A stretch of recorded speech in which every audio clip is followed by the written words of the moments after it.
Good morning, welcome back to our channel. सबसे पहले तो बात करते हैं कि हम लोगों ने जो लास्ट क्लास में डिस्कस करी थी सेल के बारे में। तो सेल क्या होता है, सेल कहते किसको हैं, सेल की डिस्कवरी कैसे हुई थी, फर्स्ट टाइम उन्हें किसे खोजा गया था, डेड सेल की खोज किन्होंने करी थी, लिविंग सेल की खोज किन्होंने करी थी। फिर हम लोगों ने पढ़ी थी एक टॉपिक, रुडोल्फ विर्चाउ सर ने क्या क्या बोला था। उसके बाद मल्टी सेल्यूलर के बारे में पढ़े थे, यूनिसेल्यूलर के बारे में पढ़े थे। उसके बाद हम लोगों ने डिस्कस करी थी प्रोकैरियोटिक और यूकैरियोटिक सेल किसको कहते हैं।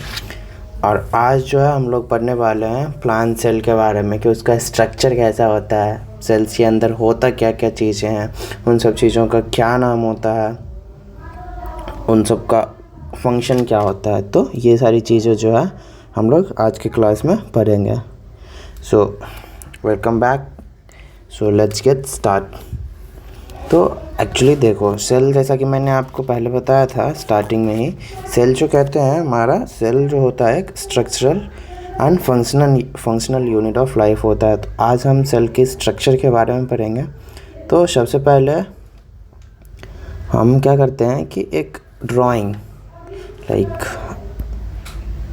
ड्राइंग बनाते हैं, देखते हैं कि क्या क्या होता है उसमें, उसके बाद मेंशन करेंगे सारी चीज़ें। तो ड्राइंग बना लेते हैं सबसे पहले।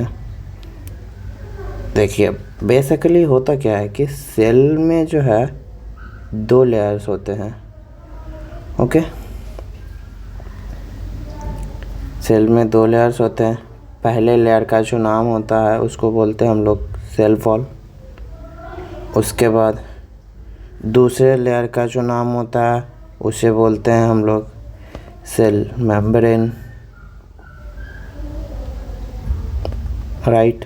उसके बाद सेल में क्या क्या चीज़ें होती है, राइट। तो सेल में हम लोग देखते हैं कि सेल में न्यूक्लियस होती है, माइटोकॉन्ड्रिया होती है, राइबोसोम होता है, प्लाज्मा होता है, एंडोप्लाज्मिक रेटिकुलम होता है, गोल्गी बॉडी होती है, वैक्यूल्स होता है, लाइसोसोम। तो ये सारी चीज़ें जो है हमें सेल में देखने को मिल जाती है, राइट। तो अभी देखते हैं, हमने जो 2 लेयर बना ली, पहले लेयर को जो है बोलते हैं हम लोग सेल वॉल, दूसरी लेयर जो इंटरनल लेयर होती है उसे बोलते हैं हम लोग सेल मेम्ब्रेन। तो सारी चीज़ें हम बाद में लिखेंगे, पहले पूरी तरह से ड्राइंग जो है कंप्लीट कर लेते हैं। ओके, तो बीच में जो होता है हमारा न्यूक्लियस होता है। और मैं बताना चाहूँगा दोस्तों कि न्यूक्लियस जो होता है, न्यूक्लियस भी डबल लेयर वाली जो है देखी जाती है। यहाँ पे न्यूक्लियस भी जो है हमारे डबल लेयर की होती है। तो don't worry, we will discuss, no issue. ये हमारी न्यूक्लियस हो गई। अब मैंने बताया था कि न्यूक्लियस के बाद सबसे पहले तो हमारे सेल के अंदर न्यूक्लियस हमने देख लिया। अब न्यूक्लियस के जस्ट नीचे जब आप लोग देखेंगे तो न्यूक्लियस के जस्ट नीचे जो है आप लोगों को देखने को मिल जाएगा एंडोप्लाज्मिक रेटिकुलम, जिसे हम कहते हैं। आपको एंडोप्लाज्मिक रेटिकुलम, सॉरी अभी सही से नहीं बना, एक बार दोबारा से ट्राई करते हैं। एंडोप्लाज्मिक रेटिकुलम जो है आपको कुछ इस तरह के आकार का देखने को मिल जाएगा। अब एंडोप्लाज्मिक रेटिकुलम के जस्ट साइड में जो है आपको आपका गोल्गी बॉडी देखने को मिल जाएगी। अब गोल्गी बॉडी के जस्ट ऊपर जो है आपको आपका राइबोसोम सर्कुलर शेप में देखने को मिल जाएगी। ओके, फिर से बना लेते हैं, राइबोसोम सर्कुलर शेप में आपको देखने को मिल जाएगी। 1 मिनट, ओके। अब राइबोसोम के जस्ट ऊपर आपको माइटोकॉन्ड्रिया देखने को मिलेगी। ठीक है, चलिए चलते हैं, माइटोकॉन्ड्रिया बनाते हैं यहाँ पे। जैसा कि मैंने आपको बताया फ्रेंड्स कि जिस तरह से हमारे सेल डबल लेयर का होता है, फिर न्यूक्लियस डबल लेयर का होता है, सिमिलरली आपका जो है माइटोकॉन्ड्रिया भी डबल लेयर की यहाँ पे देखने को मिल जाएगी, राइट।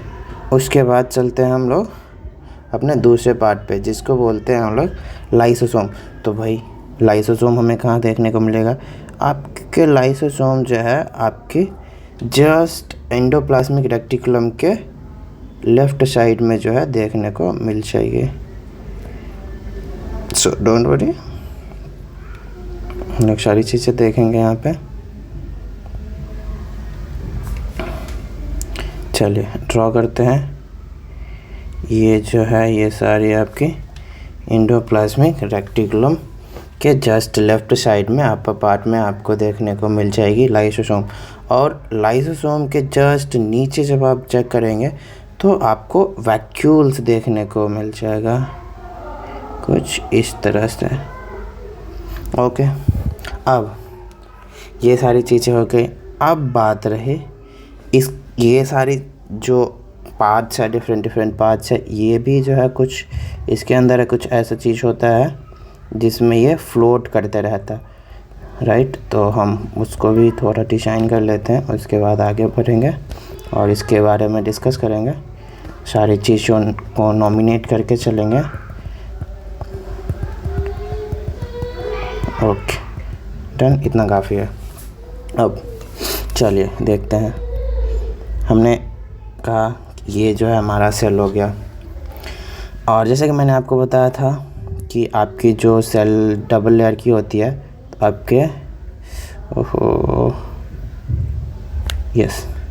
आपकी जो फर्स्ट लेयर होगी उसे कहेंगे हम cell wall. Remember, first layer जो आपकी होगी वो होगी सेल वॉल। अब सेल वॉल के जस्ट पीछे वाली लेयर को हम लोग बोलते हैं सेल मेम्ब्रेन, मतलब कोशिकीय भित्ति। तो ये वाली जो आपकी हो गई, ये होगी आपकी सेल मेम्ब्रेन, राइट। अब इसमें देखते हैं आपकी जो ये फ्लोटिंग लाइक स्ट्रक्चर दाने दाने सा है, ये फ्लोटिंग लाइक स्ट्रक्चर जो दाने दाने का, इसको बोलते हैं हम लोग साइटोप्लाज्म, जिसको बोलते हैं सेल लिक्विड। तो लिख देते हैं यहाँ पे साइटोप्लाज्म, जिसको सेल की लिक्विड भी बोलते हैं। अब साइटोप्लाज्म के जस्ट नीचे जो हमने आपको बताया था उसे बोलते हैं हम लोग लाइसोसोम। ये जो है आपकी स्ट्रक्चर, इसे बोलते हैं लाइसोसोम, राइट। अब राइट साइड में आपको ये वाली स्ट्रक्चर देख रहे होंगे, इसे बोलते हैं हम लोग राइबोसोम। राइट साइड में राइबोसोम, लेफ्ट साइड में जो आपके लाइबोसोम हमने लिखा है। अब राइबोसोम के जस्ट नीचे जब आप चेक करिएगा तो आपको देखने को मिल जाएगी आपकी गोल्गी बॉडी, राइट। अब उसके जस्ट नीचे जब आप देखिएगा तो ये हमने आपको बताया था एंडोप्लाज्मिक रेटिकुलम,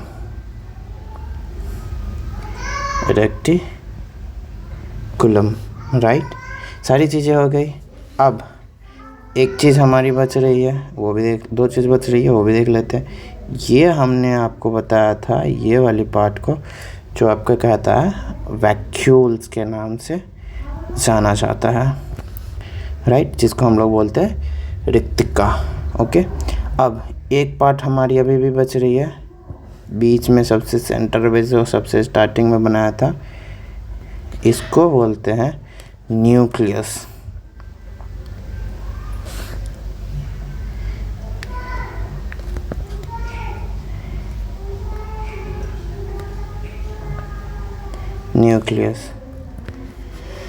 जिसको हम लोग केंद्रक कहते हैं।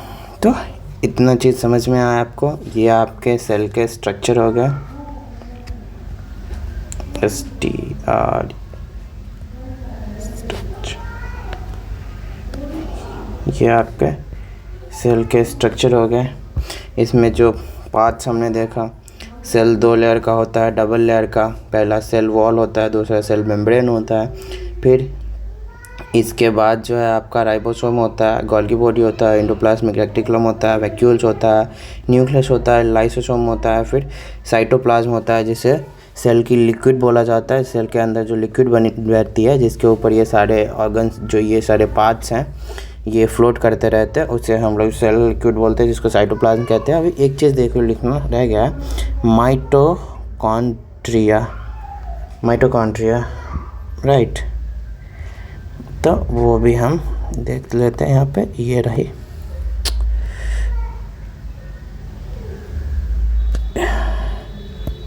ये रही आपकी माइटोकॉन्ड्रिया। हो गया, चलिए आगे बढ़ते हैं।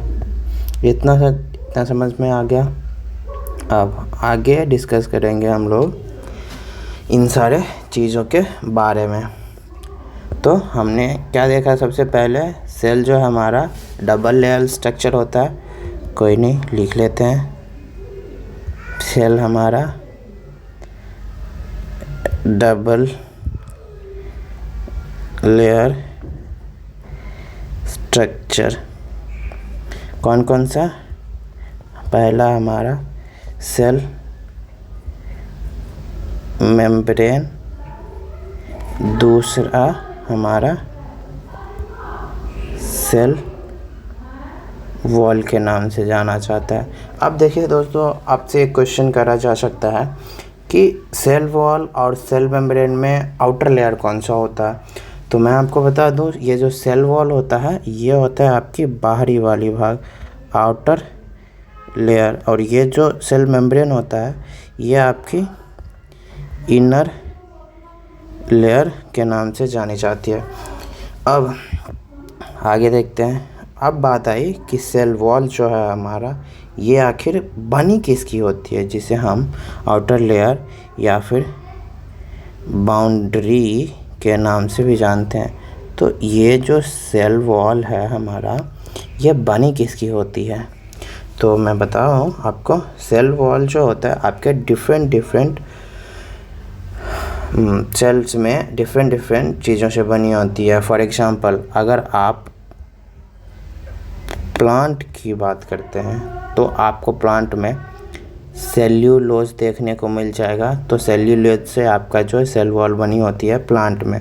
वहीं पे अगर बात आ जाए एल्गी की, तो वहाँ पे भी आपको सेल्यूलोज से ही देखने को मिल जाएगा, क्योंकि सेल्यूलोज जो है आपका प्लांट किंगडम में आ जाता है। तो इसलिए आपको ये भी सेल्यूलोज का ही बना देखने को मिल जाएगा। अगर आपसे पूछ दिया जाए, ठीक है भाई, प्लांट और एल्गी में तो सेल्यूलोज को बना मिल गया, अगर वो बैक्टीरिया पूछते, बैक्टीरिया में किस चीज़ से बना होता है, तो आप ध्यान में रखिएगा कि बैक्टीरिया में जो बना होता है आपकी सेल वॉल, वो होती है पेप्टाइडोग्लाइकोन म्यूरिन से बनी हुई। पेप्टाइडोग्लाइकोन एंड म्यूरिन, इन दोनों से आपकी बैक्टीरिया में बनी होती है। अगर आपको फंगी पूछा जाए तो फंगस बोलते हैं। तो फंगस में जो आपकी सेल वॉल होती है वो काइटिन की बनी होती है। तो इतना चीज़ याद रहेगा कि सेल एक डबल लेयर स्ट्रक्चर होता है हमारा। इसमें 2 लेयर होता है, एक होता है सेल मेम्ब्रेन, एक होता है सेल वॉल। सेल मेम्ब्रेन को हम इनर लेयर बोलते हैं, इनर पार्ट भी बोलते हैं, और सेल वॉल को हम लोग आउटर लेयर या फिर बाउंड्री भी बोलते हैं। अब बात होती है कि सेल वॉल आपका बना किससे होता है। तो यहाँ पे होता है डिफरेंट में आपको अलग अलग देखा जाता है। अगर आपसे प्लांट की पूछ लिया जाए तो आपका सेल्यूलोज से बना होता है। अगर आपको एल्गी में पूछ लिया जाए तो भी आपको सेल्यूलोज से बना होता है, क्योंकि प्लांट और एल्गी दोनों ही आपका प्लांट में आ जाता है। और तीसरा, अगर आपको बैक्टीरिया से पूछा जाए तो आपको वहाँ पे ध्यान में रखना है पेप्टाइडोग्लाइकोन म्यूरिन से बनी होती है बैक्टीरिया में आपकी सेल वॉल। और चौथी अगर पूछी जाए कि फंगस, भाई बता दो फंगस में किससे बनी होती है, तो फंगस में आपकी काइटिन से बनी होती है। तो यहाँ पे सारी चीज़ें देख लिया हमने।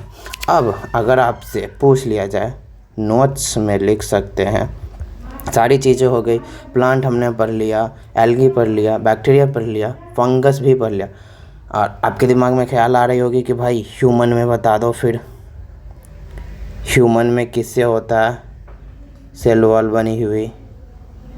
तो मैं आपको बता दूं कि ह्यूमन में जो है सेल वॉल होती ही नहीं है। ह्यूमन में केवल और केवल सेल मेम्ब्रेन आपकी पाई जाती है। तो ध्यान में रखें, सेल वॉल जो है केवल इसमें आती है प्लांट में, और अगर देखा जाए ह्यूमन में तो आपको ह्यूमन में केवल और केवल सेल मेम्ब्रेन देखने को मिलती है। ह्यूमन में आपके सेल वॉल प्रेजेंट नहीं होते हैं, ये एब्सेंट होते हैं। No cell wall present in human, याद रहेगा। चलिए आगे चलते हैं। अब आपका होता है कि प्लाज्मा सेल मेम्ब्रेन, ये जो है होता क्या है, सेलेक्टिवली सेमी परमेबल होता है। अगर आपकी बात आ जाए प्लाज्मा की, plasma cell wall plasma cell membrane, मतलब कि हमने सेल वॉल तो देख लिया, प्लांट और एल्गी में सेल्यूलोज का, बैक्टीरिया में पेप्टाइड और ग्लाइकोन म्यूरिन से बनी होती है, फंगी में काइटिन की बनी होती है। अब दो चीज़ पढ़ा था हमने, एक सेल मेम्ब्रेन भी पढ़ा था, सेल वॉल के साथ सेल मेम्ब्रेन भी पढ़ा था। तो अगर आपको पूछा जाए कि सेल मेम्ब्रेन भाई कैसी चीज़ होती है, तो ये होती है आपकी selectively semi permeable,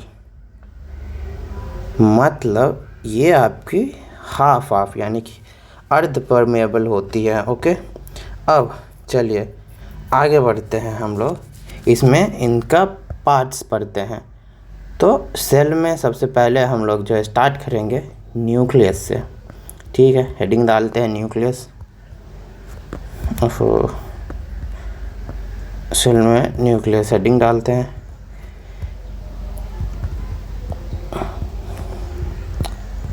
nucleus, right. अब ठीक है, अब इसमें क्वेश्चन बनेगा आपका कि भाई न्यूक्लियस किसे कहते हैं। तो अगर आप इसमें देखोगे तो न्यूक्लियस जो है आपका ब्रेन ऑफ द सेल के नाम से भी जाना जाता है।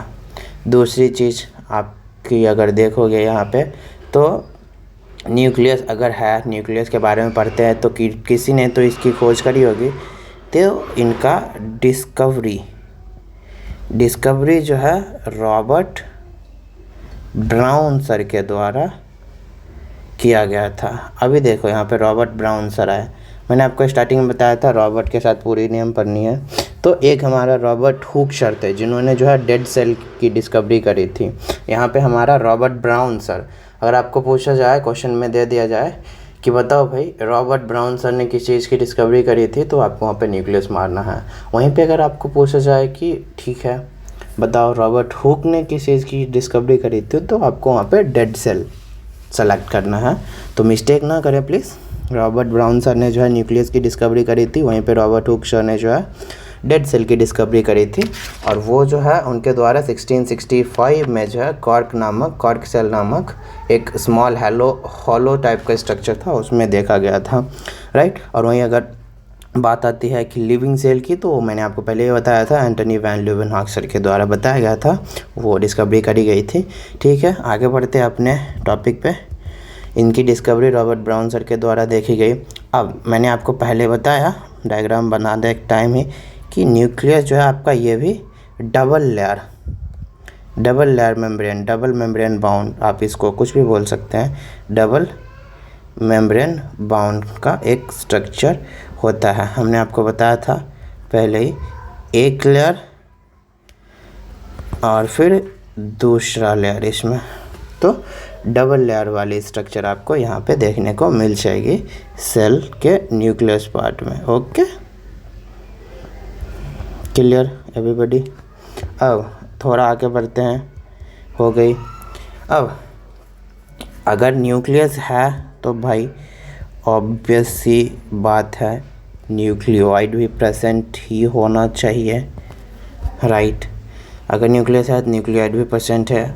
और मैं बताना चाहूँगा कि न्यूक्लियस से आप डीएनए भी चेक कर सकते, इसलिए आपको न्यूक्लियस में डीएनए भी मिल जाएगा, राइट। न्यूक्लियस, पहले तो इसे ब्रेन ऑफ द सेल के नाम से जाना जाता है। रॉबर्ट सर के द्वारा खोजी गई थी। यह एक डबल मेम्ब्रेन बाउंड होता है जिसमें न्यूक्लियोइड प्रेजेंट होता है, साथ साथ में आप इसमें डीएनए भी प्रेजेंट देख सकते हैं। और ये एक क्रोमेटिन फाइबर होता है, ये भी याद रखें, chromatin fibre, right.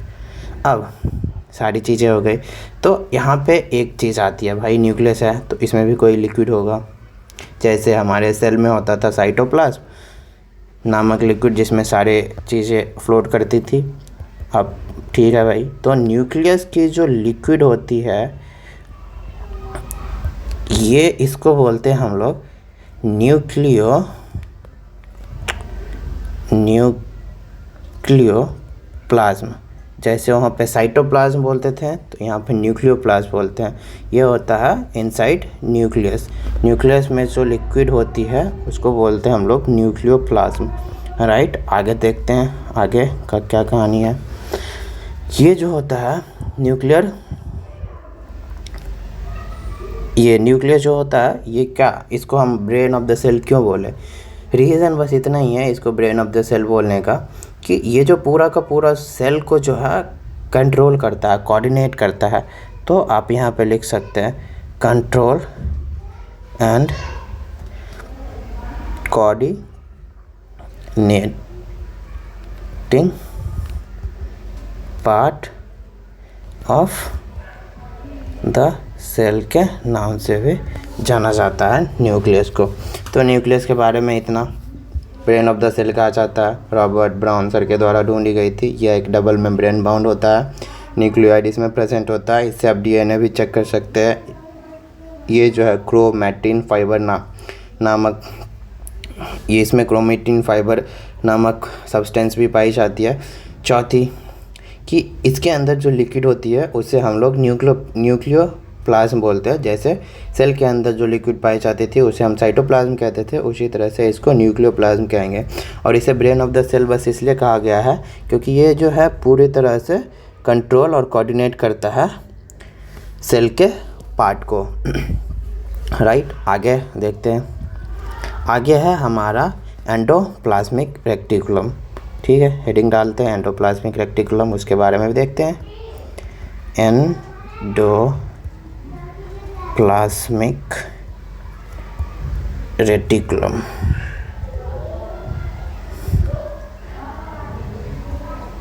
Endoplasmic reticulum, भाई आप वही बात कि एंडोप्लाज्मिक रेटिकुलम किसको कहते हैं। तो देखिए घबराना नहीं है, सारी चीज़ें कनेक्ट करके पढ़ते जाएंगे। एंडोप्लाज्मिक रेटिकुलम जो होता है ये जो है आपको क्वार्डन पोर्टर सर के द्वारा डिस्कवर करी गई थी। तो रिमेंबर क्यूर्ट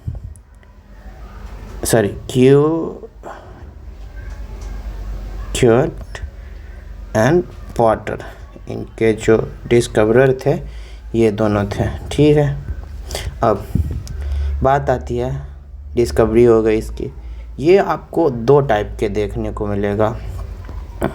कैसा, एक आपका SCR शॉर्ट में बोला जाता है और इसका अब्रीविएशन जो होता है वो होता है आपका स्मूथ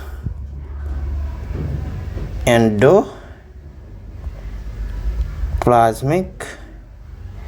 रेटिकुलम। मतलब इसकी जो सतह होती है वो है आपको पूरा का पूरा स्मूथ देखने को मिलेगा। SCR का मतलब होता है स्मूथ एंडोप्लाज्मिक रेटिकुलम।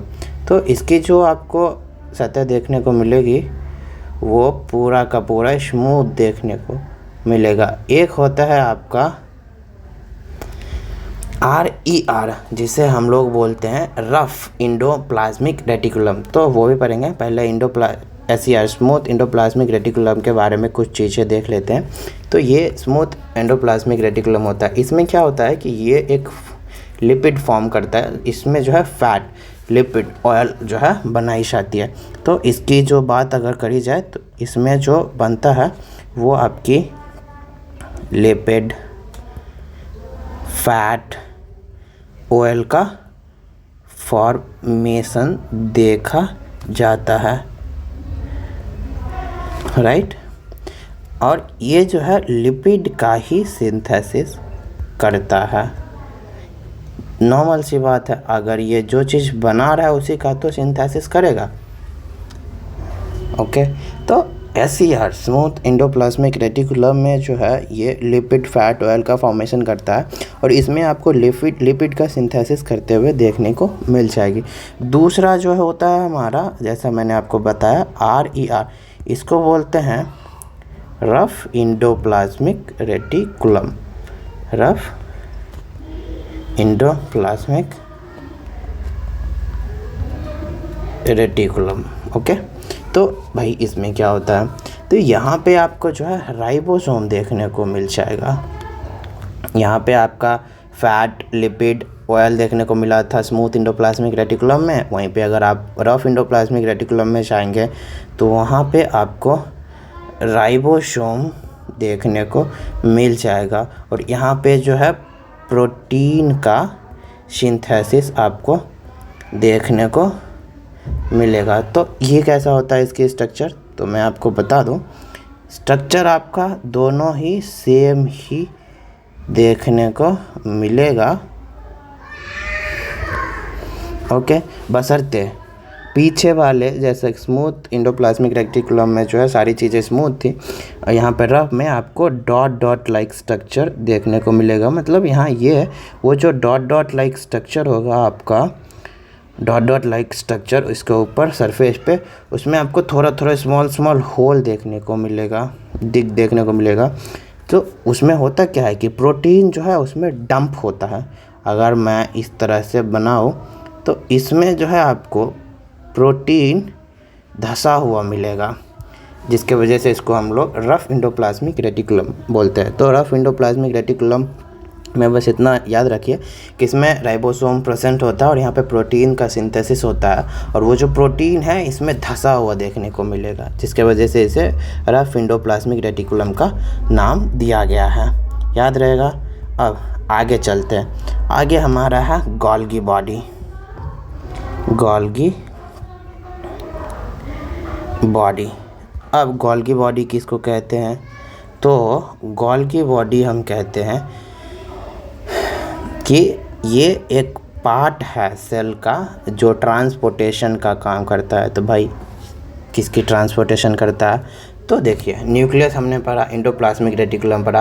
अब एंडोप्लाज्मिक रेटिकुलम में क्या होता था कि फैट, लिपिड, ऑयल का फॉर्मेशन होता था लिपिड सिंथेसिस के द्वारा, और रफ एंडोप्लाज्मिक रेटिकुलम में आपको राइबोसोम प्रेजेंट था जिसमें प्रोटीन सिंथेसिस होती थी। अब वो जो आपकी प्रोटीन बनी है और प्रोटीन बनी है तो वो वहाँ से निकलेगा। प्रोटीन बनी, राइबोसोम प्रेजेंट था, प्रोटीन सिंथेसिस के द्वारा जो वहाँ पे प्रोटीन धसी हुई थी। तो यहाँ पे जो अब गोल्गी बॉडी में जो होता है काम, गोल्गी बॉडी का जो काम होता है ये ट्रांसपोर्टेशन का काम होता है। इसमें आपको जो सिस्टरने देखने को मिल जाएगा जो एक छोटा छोटा पैकेट बनाता है। छोटा छोटा पैकेट बनाने के बाद वो जो आपकी प्रोटीन है, आपकी जो एनर्जी है, प्रोटीन है, वो जहाँ जहाँ जिस जिस पार्ट में सेल में रिक्वायर्ड होता है वहाँ वहाँ वो पहुँचा देता है। तो आप इसमें नोट कर सकते हैं कि गोल्गी बॉडी का जो काम होता है पैकेजिंग एंड ट्रांसपोर्टेशन का काम होता है। और इसमें जो है आपको सिस्टरने देखने को मिल जाएगा, सिस्टरने प्रेजेंट होता है। ओके, और ये जो सिस्टरने हैं आपको एक सीसीटीवी कैमरा के से भी इसको रिलेट कर सकते हैं कि ये पूरा का पूरा चीज़ें मॉनिटर करते रहता है कि सेल में आखिर चल क्या रहा है। जैसे घर में सीसीटीवी कैमरा होता है उसी तरह से सेल्स पे जो ध्यान रखता है वो सिस्टरने का काम होता है। और गोल्गी बॉडी जो है यहाँ पे ट्रांसपोर्टेशन, पैकेजिंग एंड ट्रांसपोर्टेशन का काम करते हुए आपको देखने को मिल जाएगा। और ये जो है आपको न्यूक्लियस के जस्ट राइट साइड जो है देखने को मिल जाएगा। और ये कुछ आपको इस तरह से देखने को, इस तरह से देखने को मिल जाएगी। ओके, तो ऐसे आप रिलेट करके स्टडी कर सकते हैं। अब आगे क्या है हमारा, आगे आता है लाइसोसोम। तो भाई लाइसोसोम किसको कहते हैं? लाइसोसोम जो है आपको सुसाइडल बैग के नाम से भी जाना जाता है। तो हम लोग यहाँ पे पहले हेडिंग डालते हैं, फिर पढ़ेंगे इसके बारे में। लाइसोसोम, तो लाइसोसोम किसको कहते हैं भाई? ओहो, LYSOSOME, लाइसोसोम। तो लाइसोसोम जैसे कि मैंने आपको बताया सुसाइडल सेल के नाम से भी जाना जाता है। लाइसोसोम जो है आपका इसमें सिंगल वॉल मेम्ब्रेन होता है। इसमें आपको डबल नहीं देखने को मिलेगा, यहाँ पे आपको सिंगल ही देखने को मिलेगा। तो ध्यान में रखें कि लाइसोसोम में जो इसकी वॉल होती है, इसकी जो स्ट्रक्चर होती है, वहाँ पे आपको सिंगल लेयर देखने को मिलेगी।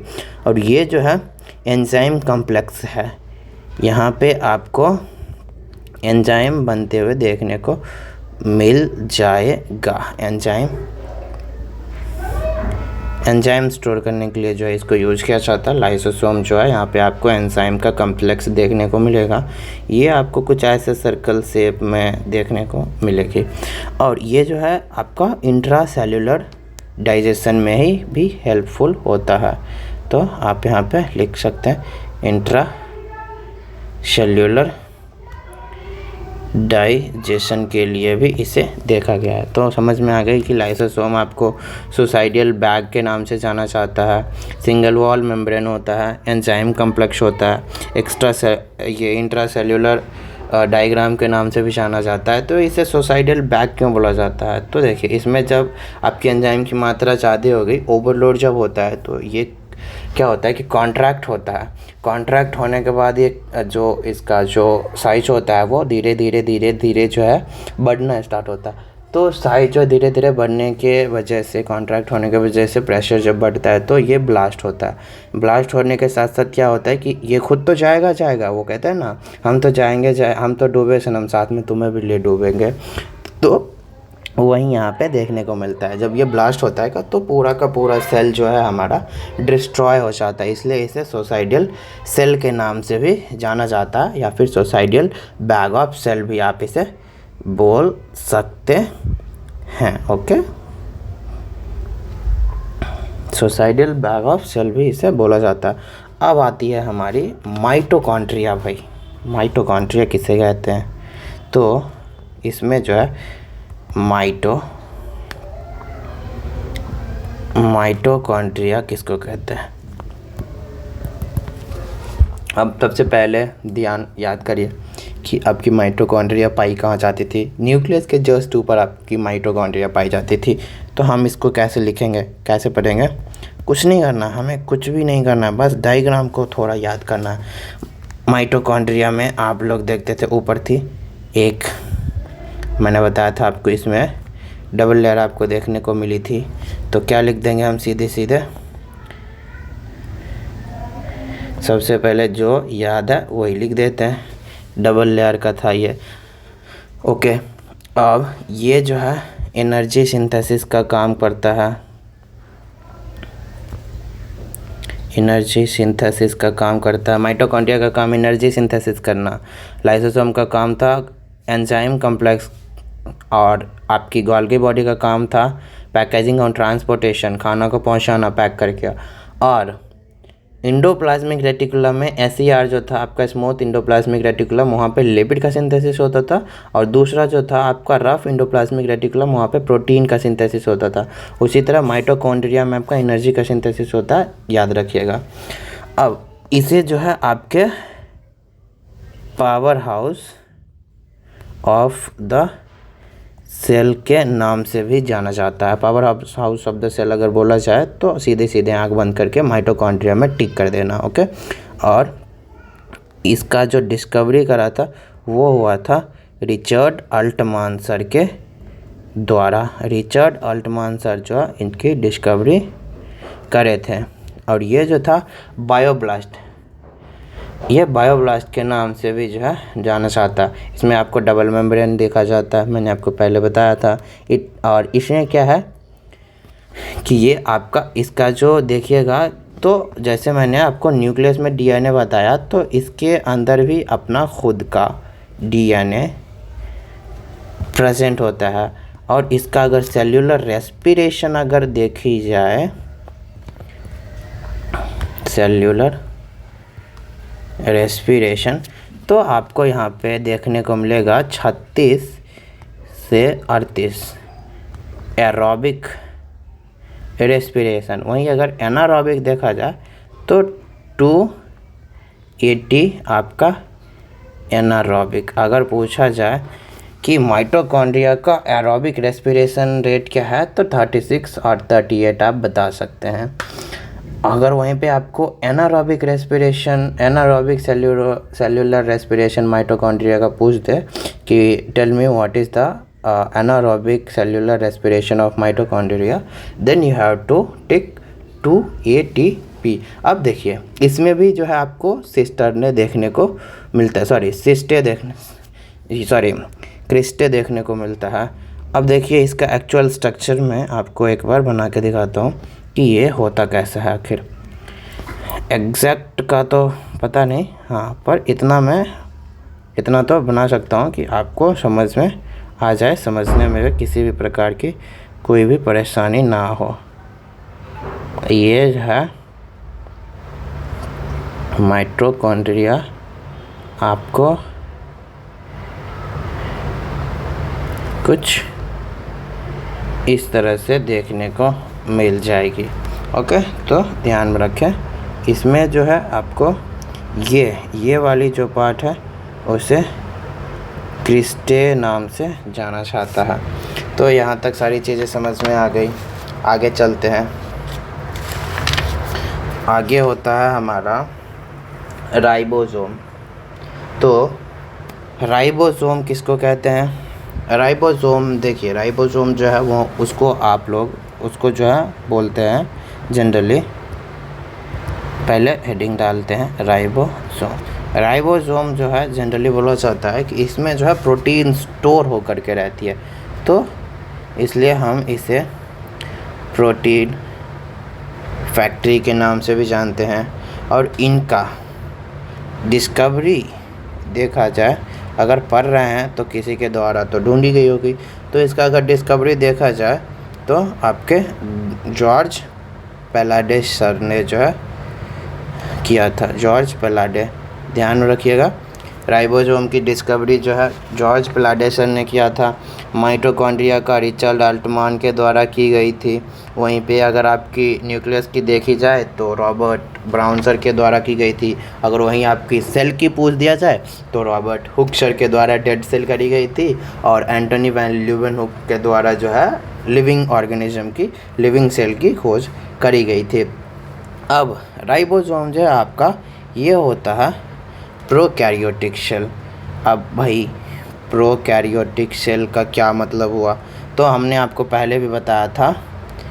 प्रो मतलब प्राइमरी मतलब फॉल्स न्यूक्लियस, प्रो मतलब प्राइमरी मतलब फॉल्स, और कैरियो मतलब न्यूक्लियस, तो यहाँ पे फॉल्स न्यूक्लियस देखा जाता है।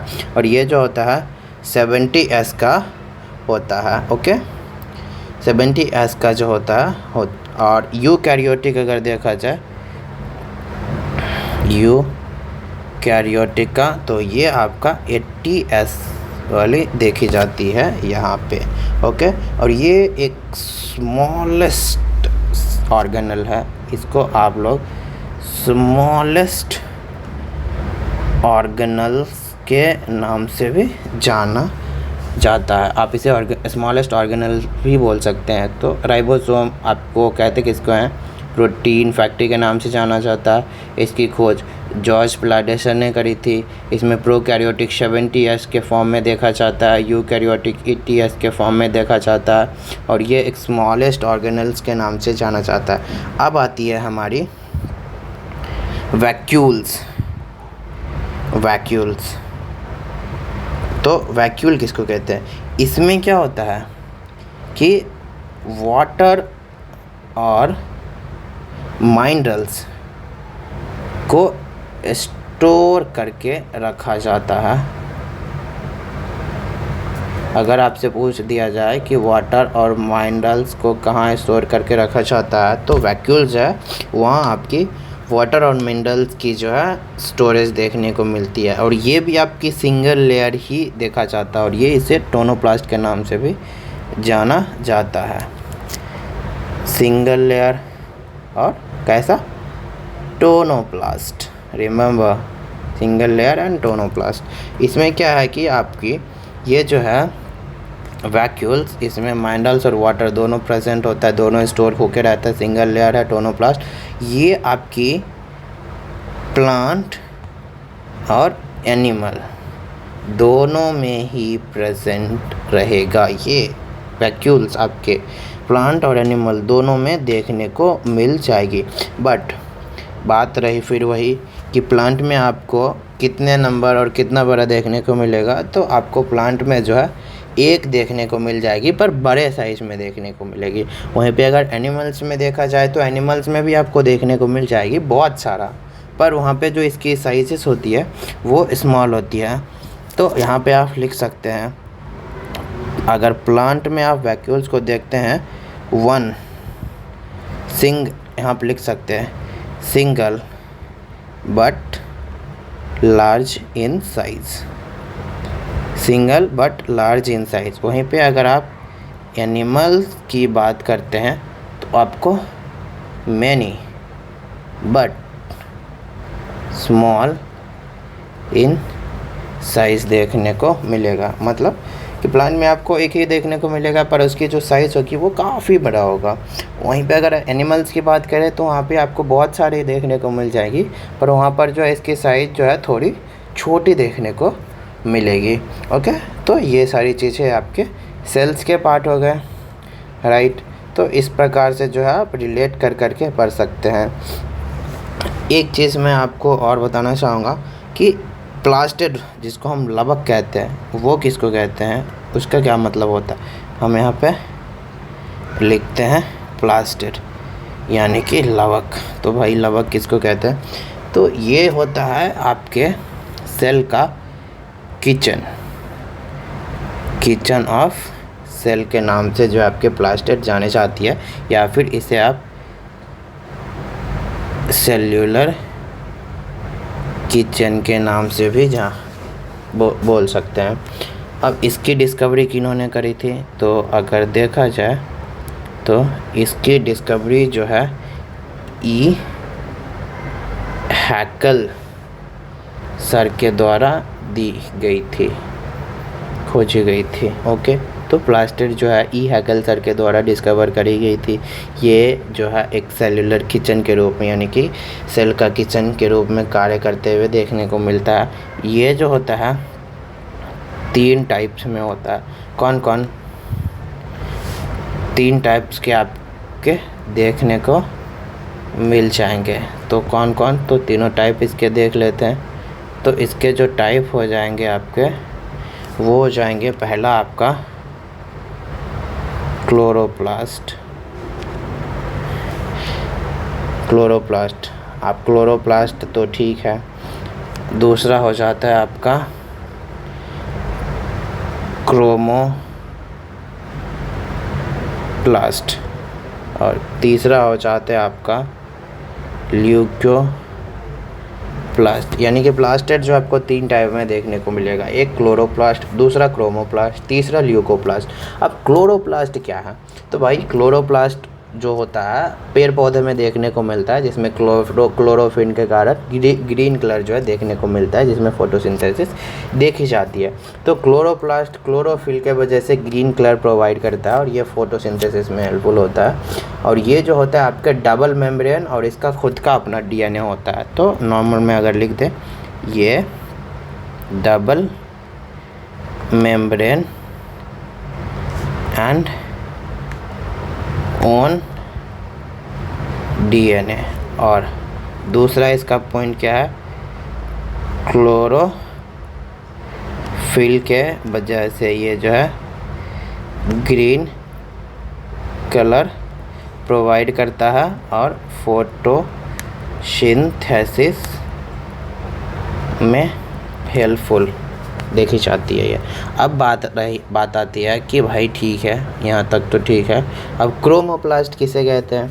तो ये जो है क्रोमोप्लास्ट, ये जो है पिगमेंट देने, ये जो है पिगमेंट में हेल्पफुल होता है। तो क्रोमोप्लास्ट में जो है आपकी पिगमेंट देखने को मिलती है, तो इसमें पिगमेंट प्रेजेंट होता है। और कौन सा पिगमेंट? तो पिगमेंट ऐसा जो कलर प्रोवाइड कर सके, पिगमेंट विच प्रोवाइड्स कलर। अब इसमें जो होता है ये भी 3 टाइप का होता है। एक होता है फुकोसेंथिन, एक होता है ज़ेंथोफाइल, एक होता है आपका कैरोटीनॉइड। तो आप यहाँ पे नाम लिख सकते हैं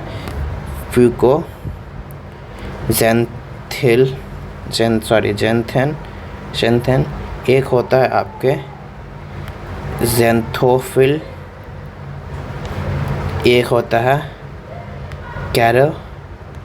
कैरोटीनॉइड।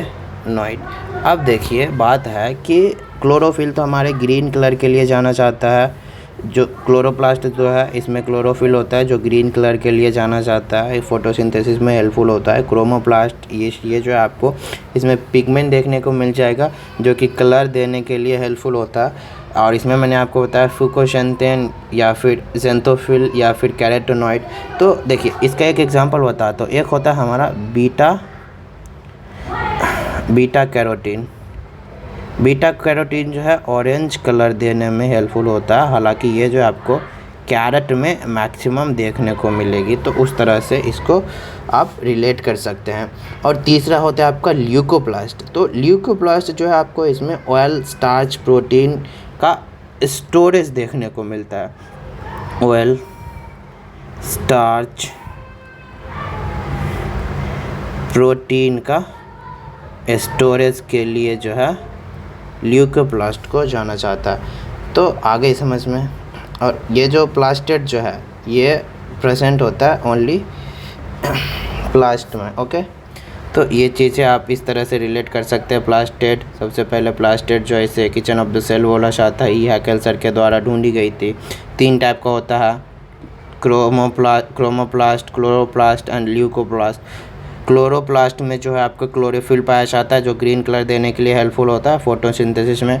फिर क्रोमोप्लास्ट में जो आपको पिगमेंट देखने को मिल जाता है जो कलर प्रोवाइड करता है, जिसमें आपको फ्यूकोसेंथिन या फिर ज़ेंथोफिल या फिर कैरोटीनॉइड देखने को मिल जाता है। फॉर एग्जांपल बीटा कैरोटीन हो गया जिसमें ऑरेंज कलर देखने को मिलता है, और ये मैक्सिमम आपको कैरेट में देखने को मिल जाएगी। तीसरा होता है आपको ल्यूकोप्लास्ट का क्या काम होता है कि इसमें ऑयल, स्टार्च, प्रोटीन जो है सारी चीज़ें जो है स्टोर होकर के रहती है, तो उसको जो है हम लोग ल्यूकोप्लास्ट कहते हैं। ओके, इतना चीज़ें सारी समझ में आई। तो आशा करूँगा कि अभी जितना मैंने बताया वो सारी चीज़ें समझ में आई और हेल्पफुल रहेगी। मैं बताना चाहूँगा दोस्तों कि इसी प्रकार की जो है वीडियोज़ मैं इस चैनल पे अपलोड करते रहूँगा, तो आपसे जो है रिक्वेस्ट करना चाहूँगा अगर वीडियो अच्छा लगे तो आप वीडियो को लाइक कर सकते हैं, चैनल को सब्सक्राइब कर सकते हैं और अपने जो है दोस्तों के साथ शेयर भी कर सकते हैं। आज के लिए इतना ही, मिलते हैं फिर कल अगले सेशन में। तब तक के लिए thank you, bye bye, take care, have a good day, thank you.